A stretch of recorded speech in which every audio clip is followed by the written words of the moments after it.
Friday, YouTube. Welcome back to the sunshiny state of Illinois, and it's surprisingly warm. Winter hasn't quite set in yet, but there's a bit of an autumnal chill. Autumnal, I guess where everyone pronounced that, chill to the air.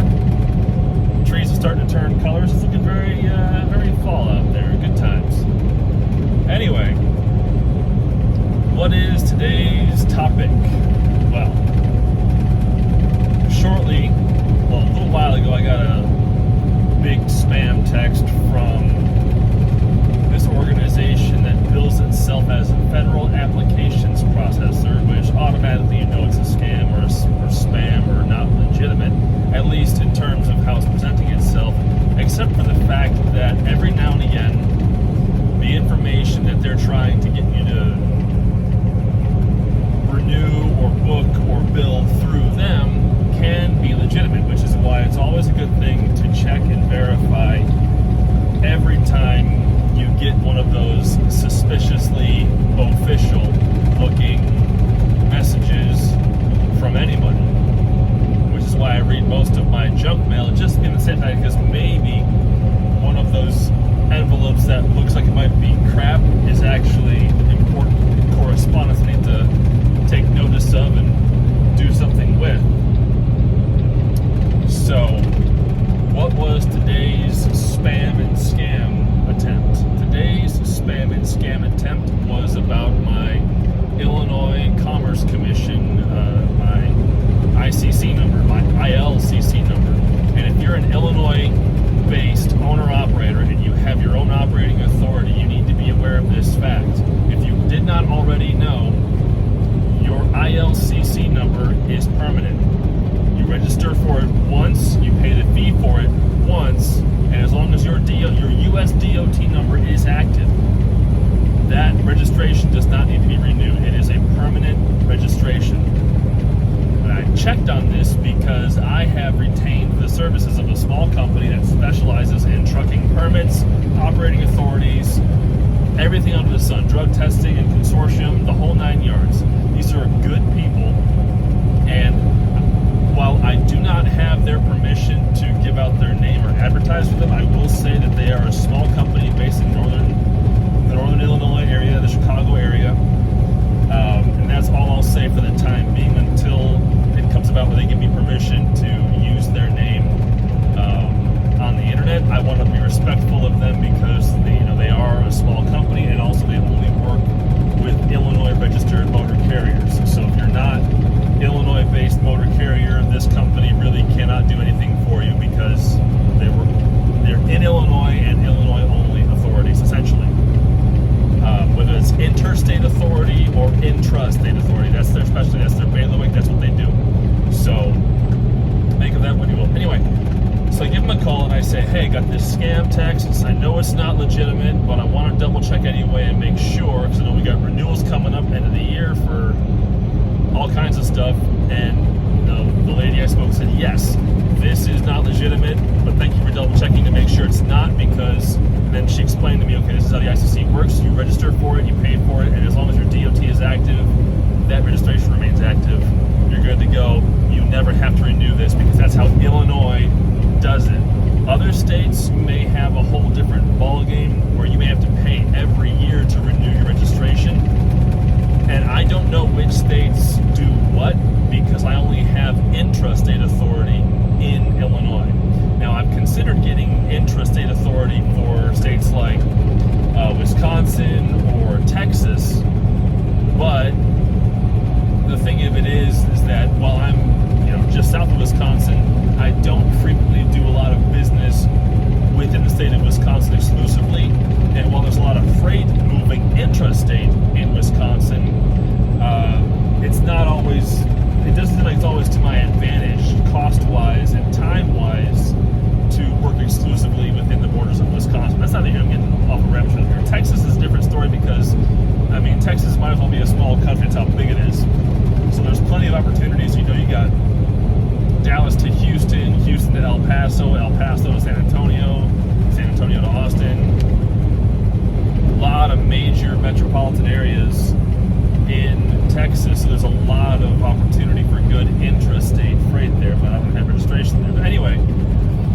before I get too much on a rabbit trail here,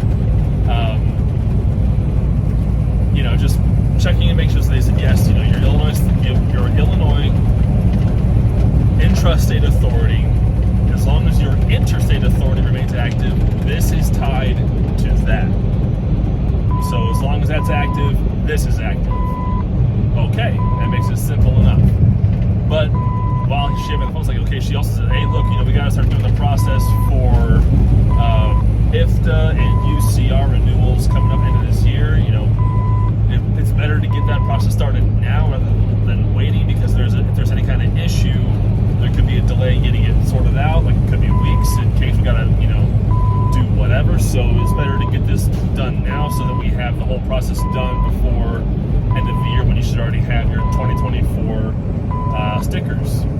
And we have traffic for construction and a lane closure coming up here, which is why my distance alert chime is screaming at me. There are days I want to turn that off, but it is useful to remind me, saying, hey, stop tailgating, jerk store. The person ahead of you probably only weighs 4,000 pounds. You weigh 75,000. Calm down. Anyway, so it's useful to have a service in your back pocket to let you know what's going down, and to check and verify on things that might otherwise not be in your ballpark. And in case you didn't already know this, no actual government agency will communicate via text or phone call as a primary, first tier, first choice means or method of communicating with you as an individual or you as a business of any sort, motor carrier, small business, storefront, whatever, doesn't matter. It will always be through hard copy, registered mail. Maybe not registered mail, but it will be a hard copy, official document from the office of whatever department it is that is communicating with you, whether it's a revenue issue or a permits issue or a licensing issue or whatever. It will always be by mail. If you are at all thinking, I think this is as far as I know, this is all states, all 50 states will only communicate via official hard copy mail. So any agency purporting to be working on behalf of the federal government, and they're sending you emails or they're sending you text messages or they're calling you, they are not legitimate unless you know your state's individual policy. DOT, FMCSA, and State of Illinois, to my knowledge, those three entities only communicate via hard copy mail. Full stop. That's it. Postage paid. That's how they communicate. Now, you can settle issues with them by calling them in some cases, or email. You're going on the internet portal or whatever to take care of a bill or a renewal or whatever, but they're always going to send you a recorded document that you can refer to in order to do whatever, right? Now, the state of New York, they sent me a hard copy letter saying this is how you activate your account to pay your highway use tax every quarter for your mileage driven in the state of New York. Even if you drive 0 miles, you need to file a return with the state of New York. And if you do drive any miles, you need to record them and then pay, accordingly. Fair enough. But state of New York, now that I'm in the system, now that I've done the registration process, now my account is active, they communicate with me, at least in terms of the reminder, saying, hey, your quarterly filing is due for quarter 3 2023. They send me an email. I may have an actual hard copy letter waiting for me at home when I get there tomorrow morning, or tomorrow afternoon, whatever it is.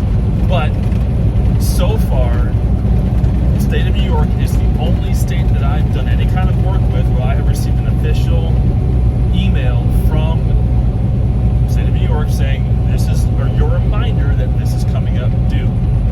That was it. No warning of penalty, no nothing. It's just your filing is coming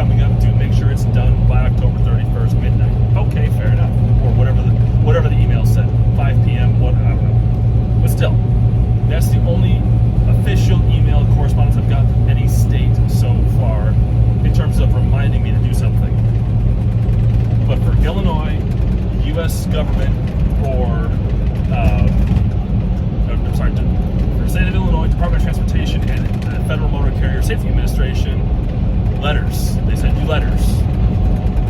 So if you're getting calls and texts saying, hey, you gotta do this, you gotta do that, and you gotta file this, you gotta file that, and quick, get on our website portal to do this and that, and we'll take care of it for you. It's like, no.